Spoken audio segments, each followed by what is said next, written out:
शाम को जब पहुंची न वृंदावन तो का देखिन कन्हैया हाँ वृंदावन में गैया मैया मल्ला गोधुली बेलम पहुंची तो गैया मैया लौट गिरी घर और गैया मैया के खूर एकदम बालू वृंदावन के आप चलो देखो आप रमन रेती जला बोलते एकदम बालू बहुत बारीक रहती है वृंदावन में। तो गैया मैया के खूर के चिन्ह पड़े रही से पीछे पीछे कन्हैया के चिन्ह चरण के चिन्ह। वैसे गोप ग्वालन बहुत सारा ऋण पर कन्हैया के चरण चिन्ह काबर पहचानी अक्रूर महाराज।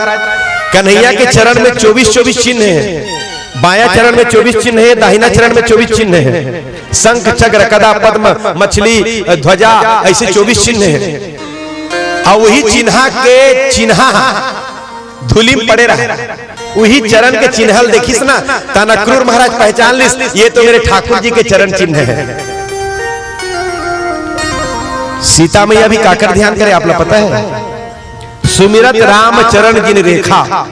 जब भगवान राम वो मृगा के पीछे भगिन ना तो भगवान राम के बाया दाहिना तलवा दिखी दौड़ी तब वही चरण के चिन्ह मतलब सीता मैया ध्यान करे और वही चरण चिन्ह के ध्यान करी जटायु काबर सीता मैया से दीक्षा ले रही ना। सीता मैया भगवान के चरण चिन्ह के चिंतन करत देखिन जटायु। तो जब रावण के वो चंद्रहास से पंख कटिस ना तो जटायु भी वही चरण चिन्ह के चिंतन करत रही से जे चरण चिन्ह के चिंतन सीता मैया करे। आज वही चरण चिन्ह देखिन कौन अक्रूर महाराज तो रथ से कूद पड़िन और रथ से कूद के चरण के धूली ला हाथ में उठा लिन और हाथ में उठा के सिर में धूली सिर में चढ़ाए लगिन। आज मैं धन्य हुआ भगवान के चरण धूली मेरे सिर में पड़ा है। अब चित्रकूट जो हो ना अब तो पत्थर लगे चित्रकूट में कामतगिरी में। बहुत पहले जब पत्थर नहीं लगे इसे तो संत ने बताए वो कामतगिरी की परिक्रमा हाथी करे, हाथी परिक्रमा करे कामतगिरी के और धूल ला सुंड में पकड़े और शरीर में छिटके इसे। एक बार हाथी से पूछे कि भैया परिक्रमा करते हो अच्छी बात है कामतगिरी का, ये धूल शरीर में चढ़ाते क्यों हो? तो हाथी अपन भाव व्यक्त कर रही है भैया इसी धूल में भगवान राम के चरण धूल छूटे हुए हैं। सौभाग्य से भगवान राम के चरण जिस धूल में पड़े हो वो चरण धूल सिर में चढ़ जाए तो मेरा जीवन कृतार्थ हो जाए। इस भाव से मैं कामतगिरी के परिक्रमा करते करते वहां के धूल को अपने सिर में डालता हूं। ये हाथी के भाव गजेंद्र के भाव। अक्रूर महाराज बहुत प्रसन्न हो गए। रथ पहुंची नंद बाबा के घर के महल में कुटिया के महल में आंगन में सोना के रथ खड़े सामने अक्रूर महाराज प्रवेश करीन। दोनों भाई दौड़ के प्रणाम करीन। अक्रूर महाराज पहले सोचत रही है मैं पहले प्रणाम करूंगा, क्यों मुझे प्रणाम करेंगे क्योंकि रिश्ता में मैं उनका चाचा हूं, भले रिश्ता में मैं उनका चाचा हूं पर वो भगवान है तो मुझे उनको प्रणाम करना चाहिए। फिर बाद में विचार आया नहीं नहीं वो भगवान है तो क्या हो मेरा भतीजा है वो मुझे पहले प्रणाम करेंगे। पर सच में कन्हैया और बलदाऊ भैया दौड़ के प्रणाम करी, हृदय से लगा ली अक्रूर महाराज, अंदर प्रवेश करी अक्रूर महाराज। पता है आपने यशोदा मैया सुबह से आज पता चल चुके रही कि कुछ होने वाला है। जब बेटा के ऊपर कोई तकलीफ आते ना संतान के ऊपर कोई तकलीफ आते ना तो माँ पहली से अनुभूति होना आरंभ हो जाए रहे थे। आज यशोदा मैया अच्छा लगत नहीं रही से, यशोदा मैया खाना बनाए के मन नहीं करत रही से, दही मंथन करे के मन नहीं करत रही से, गैया मैया सेवा करे के मन नहीं करत रही से। यशोदा मैया सोचे आखिर आज मोर साथ होवत का है, का होने वाला है। अपन इष्ट देवता की पूजा करें भगवान का होने वाला है भगवान जाने, पर मेरे दोनों बालकों का रक्षा करना प्रभु। और शाम को जब रथ देखी ना तो यशोदा मैया के मन के जो कौतूहल है और बढ़ गए। अक्रूर महाराज के एक एक पहलू में ध्यान रखे आखिर ये अक्रूर आए क्यों है, आने का उद्देश्य क्या है, उनका काम क्या है, एक एक पहलू में ध्यान रखे। भोजन के समय हुई समय तो नंद बाबा अक्रूर महाराज एक साथ बैठे भोजन करे बारे और भोजन करे समय अक्रूर महाराज नंद बाबा ला सब बात ला बताई कि बाबा मथुरा में धनुष यज्ञ का आयोजन है और कंस ने पर्सनल आपके लिए मुझे निमंत्रण देकर भेजे हैं। मैं आपको निमंत्रण देने आया हूं कंस के द्वारा और जो रथ खड़ा है ना वो रथ तुम्हारे दोनों लालाओं को मथुरा ले जाने के लिए है। नंद बाबा भोला भाला बेचारा बहुत प्रशंसा करे लेकिन कंस के, कंस बहुत प्रेम करता है मुझसे। देखो जिस रथ में वो स्वयं बैठते हैं उस रथ को मेरे दोनों लाला के लिए भेज दिए। कितना प्रेम है कंस का हमारे प्रति, हमारे दोनों लाला के प्रति। ओमन का जाने षड्यंत्र नंद बाबा तो भोला भाला बेचारा पूरा नगर में ढिढोर पिटवा दिन, सब अपने अपने घर से घी दही तैयार करके रखो, कल सुबह से हम सब चलेंगे मथुरा धनुष यज्ञ के दर्शन के लिए।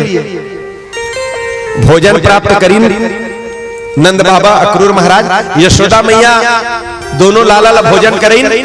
मौका पाके नंद बाबा के पास पहुंच गई यशोदा मैया, बाबा मैंने सब कुछ सुन लिया है, पर एक बात ध्यान रखो बाबा, मैं सब कुछ सुन लिया है। वो दोनों लाला को ले जाने के लिए रथ लेके आए हैं अक्रूर, पर एक बात ध्यान रखो, मैं अपने लाला के बगैर एक पल भी जिंदा नहीं रह पाऊंगी। आप जाओ, पूरे ग्वाले जाएं, पर बाबा मेरे लिए, यशोदा के लिए अपने लाला को साथ न ले जाएं।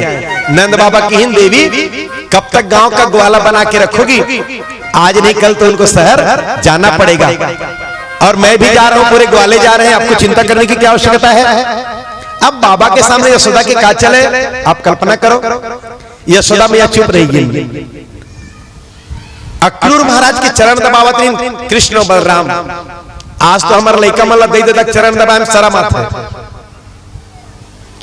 आज हमारी पीढ़ी की स्थिति ऐसे है, अपन दाई दादा चरण दबाए शर्म आते, तिलक लगाए शर्म आते, चुन चुन ले कटवाए कोई शर्म नहीं है, सीखा रखे शर्म आते,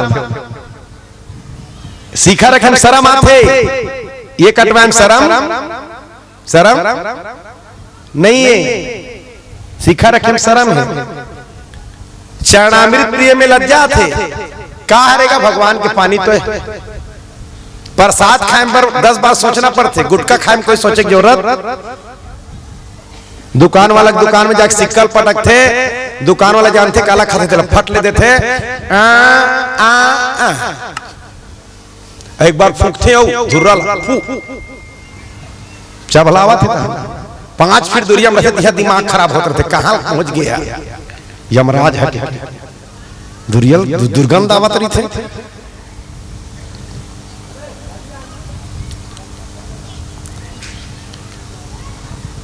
खूब सेवा करें, मैं आप सबसे निवेदन करता हूं, माता पिता के सेवा करो। ये कृष्ण संदेश दिन, बलदाऊ भैया संदेश दिन, जिम जाए बार शर्म नहीं लगे, बड़े बड़े लोहल उठावा थे, जिम में पसीना निकाला थे, घर में मोटरसाइकिल बिना तरिया नहीं जाए, मोटरसाइकिल बिना पड़ोसी घर नहीं जाए, कहीं बात बार हुई था, और जिम में जाके साइकिल चलावा थे। वारे मूर्ख, जिम में साइकिल चले, जिम में पहाड़ पोथी, और घर में दाई दादा सेवा करे पर जांगर है नहीं चले। ये हमारा वर्तमान पीढ़ी की स्थिति है। मैं आप सबसे निवेदन करता हूँ, माता पिता की सेवा करें, पीछे मत रहो। जितना चरण दबाओ माता पिता की, उतना अपना शांति और सुख की अनुभूति हुई। बोलो सियावर रामचंद्र की। हाँ, चरण दबाते दबाते अक्रूर महाराज सब बात बता दिन, कन्हैया क्षमा करना, वहां धनुष यज्ञ का आयोजन कोई आयोजन नहीं है, वो तुम दोनों को मारने के लिए कंस को पता चल गया कि तुम दोनों ही देवकी वसुदेव के 8वें संतान हो, तुम दोनों को मारने के लिए मथुरा बुलाए हैं। अक्रूर महाराज आश्वस्त करीन, चाचा जी आप निश्चिंत हो जाओ, वो मूर्ख क्या मुझे मारेगा, वो कृष्ण बलदाऊ को बुलावा नहीं दिए हैं, वो तो साक्षात अपने काल को बुलावा दिए हैं, आप निश्चिंत हो जाओ। यशोदा मैया बिना भोजन करे अपन कमरा में जाके बैठे बैठे रोवत रही। चरण दबाए के बाद जब कन्हैया की ना, तो कन्हैया हृदय से लगा ली, और हृदय से लगा के बोली, बेटा मैंने सब कुछ सुन लिया है, पर लाला तुम्हें पता है ना मैं तुम्हारे बगैर एक पल भी जिंदा नहीं रह सकती। अपने बाबा से बोल दे कि मुझे मथुरा नहीं जाना, मत जा बेटा मथुरा। देख तुम्हारी यशोदा तुम्हारे बगैर एक पल भी जीवित नहीं रह पाएगी। पर कन्हैया भी की मैया 2 दिन की बात है, बाबा जा रहे हैं, पूरे ब्रजवासी जा रहे हैं, मेरी भी इच्छा है शहर देखने की। 2 दिन की बात है माँ, जैसे तू मेरे बगैर नहीं रह सकती ना, ऐसे ही मैं भी अपने मैया यशोदा के बगैर नहीं रह सकता। अब यशोदा मैया लतुनी दई से नहीं, कन्हैया सो गई, यशोदा मैया की हृदय से लिपट के यशोदा मैया रात भर रोते रही, पूरा सिराना भीग के रोते रोते। जब बहुत माने रात में आधा रात को ठंडा ठंडा लगी से ना कन्हैया ला के सिर ला, तो कन्हैया की नींद खुली, देखिए यशोदा मैया की आंखें रो रो के सूज चुके हैं। यशोदा मैया सांत्वना दी, मैया तू चिंता मत कर, ये तेरा लाला तुम्हारे बगैर नहीं रह सकता। 2 दिन की बात है माँ, बस 2 दिन में धनुष्य के देखेंगे, बाबा के साथ वापस आ जाएंगे। यशोदा मैया सुबह सुबह सूर्य नारायण भगवान ने निवेदन करे कि हे सूर्यदेव आज उदय मत होना, क्योंकि आपके उदय होते ही मेरे कन्हैया मुझसे दूर चले जाएंगे, आज उदय मत होना। पर नंद बाबा की आवाज मिल गई, ओ यशोदा जल्दी जगा कन्हैया को, पूरे गोप ग्वाल दही मक्खन लेके आ गए हैं, पूरी तैयारी हो चुकी है, जल्दी जगा। तब तक के पूरा ब्रजवासी ब्रज गोपी मन पता चल चुके से पूरा ब्रज गोपी नजदीक में आके नंद बाबा घर लग घेर लीन। ए बाबा आपको जाना है तो जाओ, पूरे ग्वालों को जाना है तो जाएं, पर हम अपने जिंदा रहते रहते अपने कन्हैया को मथुरा नहीं भेजेंगे। पर भैया नंद बाबा के सामने काकर चले, होनी तो हो कर रहे अनहोनी ना होए, तुलसी जस भवितव्यता तैसी मिले सहाय, ताही न जावे ताही पही ताही तहां ले जाए। पूरा गोप वाल इकट्ठा होके दही मक्खन लेके जब विदाई की बेला हुई, कन्हैया जगईन, स्नान करें, मोर पंख लगईन, मोर मुकुट लगईन, श्रृंगार करें, पीला वस्त्र पहनईन, माखन मिश्री खिलईन, टिफिन में माखन मिश्री जोरीन 2-3 दिन भर पूरा व्यवस्था यशोदा मैया करीन। कन्हैया जब रथ में बैठीन और रथ जब चलना शुरू हुई तो यशोदा मैया के पीछे पीछे सब सखी सब गोपी कन्हैया से निवेदन करने लगी,